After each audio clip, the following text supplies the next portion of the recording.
All right, let's get right into it. So I saw an article earlier this morning talking about how the Knicks are really going to benefit from not trading for Donovan Mitchell. The only reason the Knicks wanted Donovan Mitchell was to help bring them in another star, which was no guarantee to begin with. I mean, the thing about trading for Donovan Mitchell is that you've got to do it if you're ready to win now. Like the Cavaliers did not trade Darius Garland, they did not trade Evan Mobley, they did not trade Jared Allen.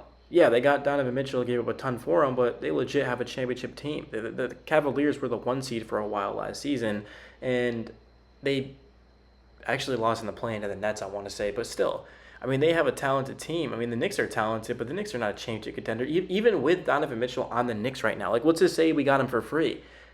We might not even be a contender. I mean, I think we'd be damn good, but like a contender, bro, a legit championship threat, probably not. So a couple of years down the line, different story. But the Knicks completely did dodge a bullet, and I'm glad we didn't get Mitchell. There was a point in time where I was like, and again, I never wanted to trade RJ Barrett. That's where the line was crossed. But there was a time where I was willing to trade, six picks and even some players to go out and get them.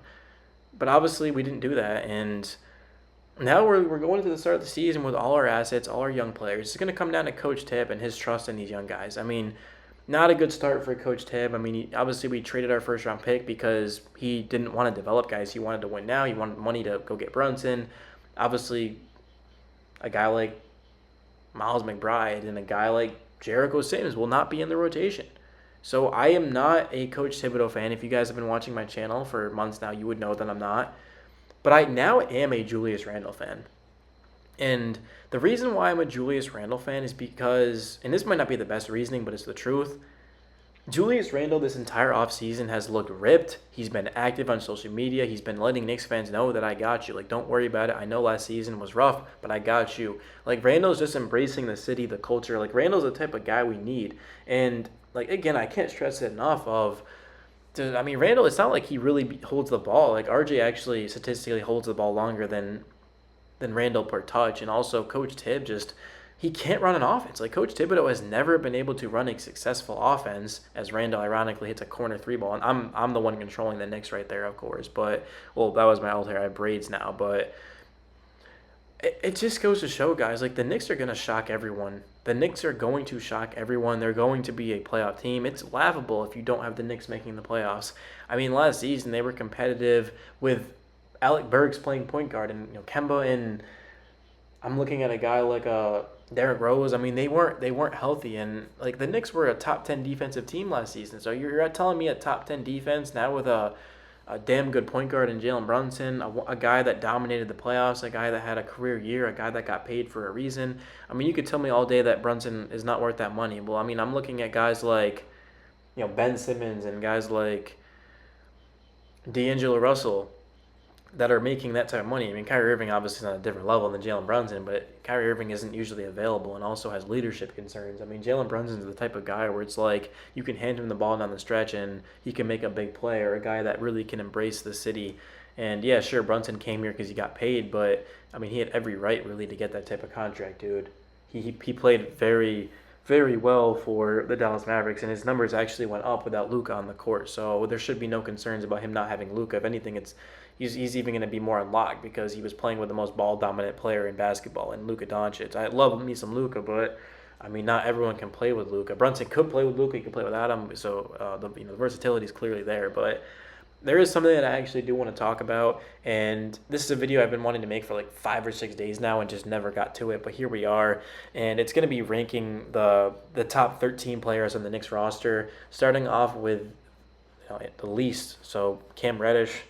And of course, Cam has a lot of upside. I mean, he's just 23 years old, but he's just not a part of this team's long-term plans. If I was coaching the New York Knicks, Cam Reddish would be playing at least 20 minutes a game and coming off of the bench. He might even spot start some games, and I'd really try to unlock him, but Coach Tibb will not do that. So unfortunately, Cam Reddish is coming in at last.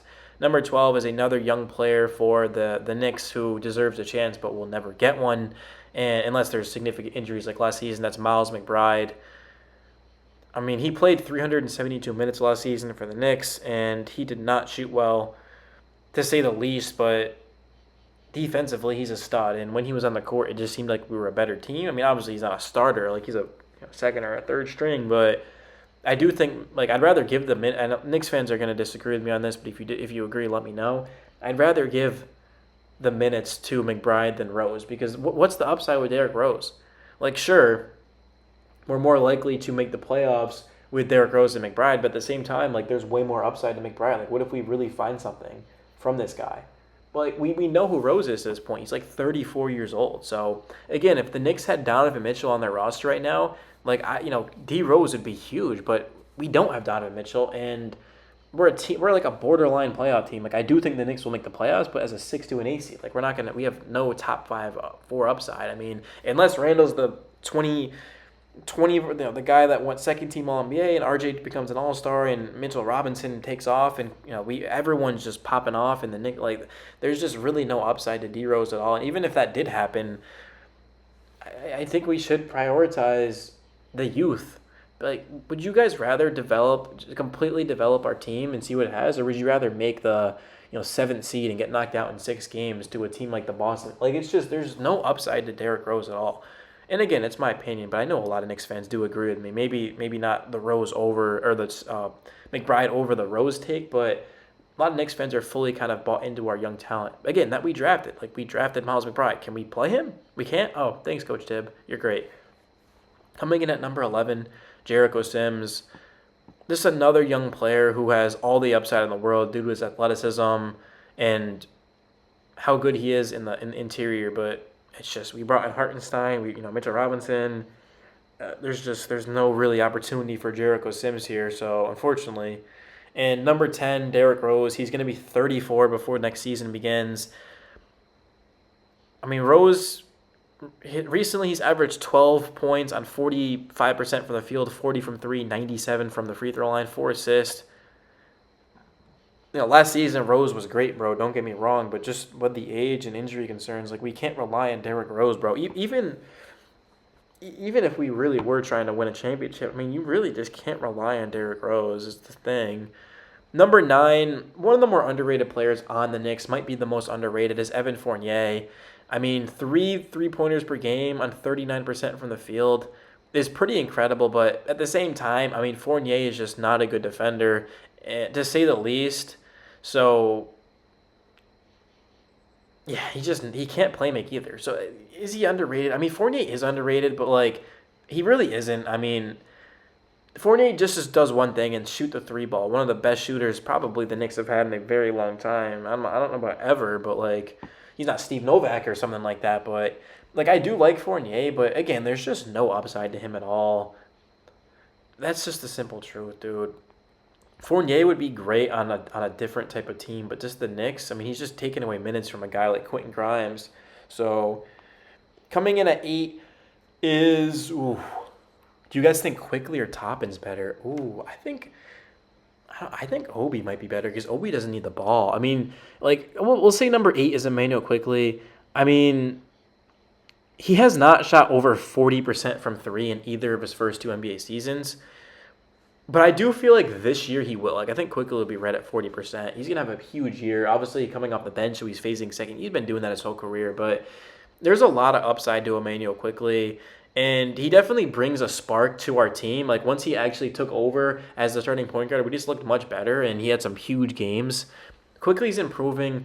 I mean, yeah, like, Quickly, I don't know if he's a starting level point guard on a championship team, but he certainly is a guy who you can bring off the bench, and he really can be a huge difference maker. So, I mean, that's why it was important to go get Jalen Brunson and have Quickly backing him up. It just makes a lot of sense. I do think that, let's say we didn't get Brunson and we just handed the keys to Quickly, like, he really could have, he could become something. But if anything, he's going to be better playing next to Jalen Brunson. Like, there's no way Quickly will be worse by playing next to Brunson. Like, it wouldn't make a lot of sense to say that. So, coming in at 7 is Obi Toppin. And to me, you could switch this order. You could put Obi at 6. Like, I mean, I don't know. I mean, Grimes just hasn't been able to stay healthy, but when he has played, when Grimes has played, he's been great. So I guess 6 is fair. But for Obi Toppin, I mean, we know in the last 5, 6 games of the season without Randall, he played very well. Obi just hasn't seen minutes. He hasn't seen run opportunity. When he has played 30 plus minutes, he's looked very good. So Obi Toppin's always been talented. He just doesn't play. And I know you'll be like, well, he's not playing for a reason. But sometimes it's just not that simple. Like if you guys watch the Knicks like every game and follow them and stuff, like you know what I mean. But again, like it's just Coach Tibb. Like I feel like if Coach Tibb was on a different type of team, like we've seen Coach Tibb with those Bulls rosters not really do anything. I don't know. Like Coach Tibb isn't a bad coach, but it's just I don't have much faith in him, dude. Especially for a team like the Knicks that's just young with assets that needs to be developed. I mean, there's no way the Knicks are contending for a championship. Like I think the Knicks get into the playoffs, and they probably will because Brunson's going to be a huge impact. But it just like Coach Tibb just can't develop guys. Like I mean, Cam Reddish deserves an opportunity. But coming in at number 6 is Quentin Grimes. I mean, he played 786 minutes. Obviously injuries kicked in, but in those games, I mean, he did shoot 38% from 3, and he played some damn good defense. Like Quentin Grimes, you could argue has more upside than RJ Barrett. I mean, you'd probably be wrong, but like Quentin Grimes has a lot of potential, dude. Like that's why Coach Tibb wanted to trade RJ instead of Grimes. Like the Knicks definitely found something in Quentin Grimes. It's just going to come down to health and obviously opportunity. Like if Fournier's starting over Quentin Grimes, I have nothing for this franchise and nothing for Coach Tibb. Like Coach Tibb to me is, obviously, like hot seat would be an understatement. But like if he rolls out, a backcourt of Jalen Brunson and Evan Fournier, like we've got some serious concerns here. Coming in though at number 5 is Isaiah Hartenstein, 2-year, $16 million deal in the offseason. I mean, this is a guy who can play make, block shots, protect the rim, finish, rebound, shoot the 3-ball. I mean, Isaiah Hartenstein was an incredible offseason addition. He's going to play a big role for the Knicks, but again, we do have Jericho Sims and Mitchell Robinson, so how the Knicks are able to incorporate all 3 of these guys, they probably can't, right? Like I don't really see Sims being in the rotation. I know that, was it Mark Burham? I mean, somebody spoke about this and said that, like, yeah, I mean, Jericho Sims isn't a part of the rotation under Coach Tibb, which is sad, but we've now got to get into the top 4 players, and I know Randall had a down year, but I mean, if you look at the 4 players who averaged 29 and 5 last season, you've got Jokic, Giannis, Luka, and Julius Randle. So like having Randle at 4 is a little bit ridiculous. Mitchell Robinson, I understand that he's a very good in the pick and roll. He can protect the rim. I mean, he's got huge potential, but Mitchell Robinson isn't better than Julius Randle.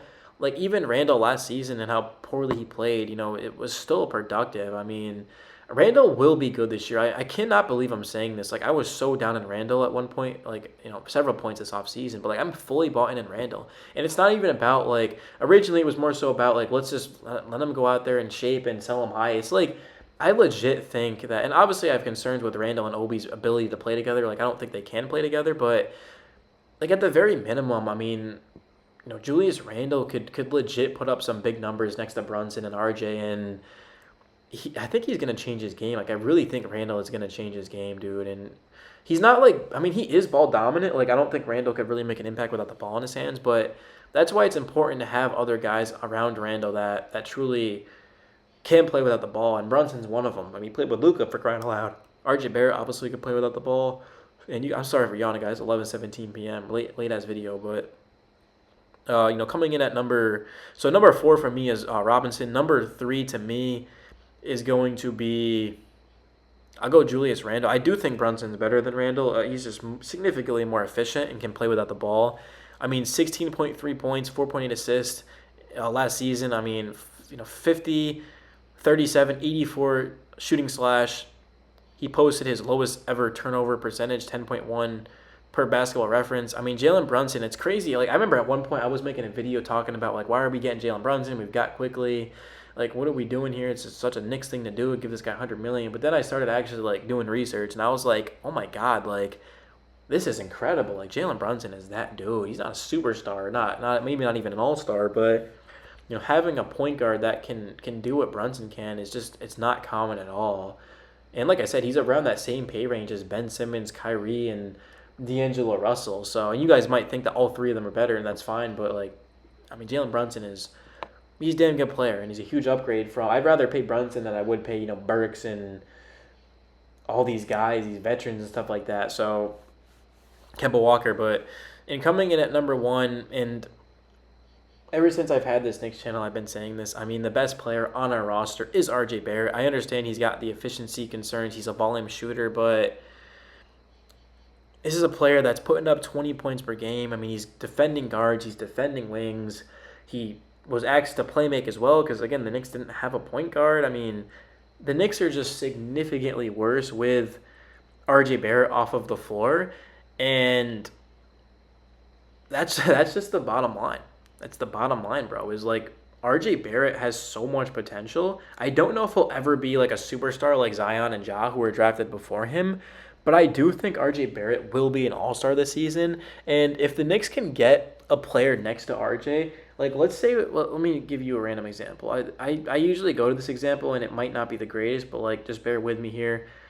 Kevin Durant, right? Like if the Knicks had Kevin Durant on their roster right now, well, they still wouldn't be. I don't even think they would be a contender, bro. I mean, the Knicks have so much development to go. Like the Knicks have probably 2 to 3 more years of development until like we're on. Like it's, of course the Knicks will show flashes, but like I don't know, bro. Imagine what I'm saying. I've been saying this whole video about the development, and then imagine we had a superstar, right? Like we had Kevin Durant, we had RJ Barrett, Brunson, and like Mitch and this and that. I mean, like that's what I'm saying. Is like RJ Barrett's probably a number 2 option, maybe 3, but I honestly think that RJ Barrett has just all the upside in the world. Like he's proven to me that he's built in them. Like he's a good clutch player. He wants to win. He's willing to win, do what it takes, and we're gonna get a good glimpse of what RJ's really capable of because like Jalen Brunson and what he brings to the Knicks as just a playmaker, yet alone everything else, the efficiency, the scoring, like just as a playmaker, like that's gonna help RJ's efficiency. If RJ Barrett was more efficient, we'd be talking about a different type of player. So hopefully you guys enjoyed the video. I'm actually gonna throw this up on Swaggy, bro, and Knicks Daily. Like, bro, I'm really trying to grind. I'm really trying to chase my dreams out here, man. And it sucks, bro. It definitely sucks. Trying to balance out, YouTube and taking 5 college classes. But at the same time, I mean, I'm here, bro. Like this is what I want to do. It's not, it's not even work, bro. It's just I'm just talking to Knicks fans. But yeah, I appreciate you guys.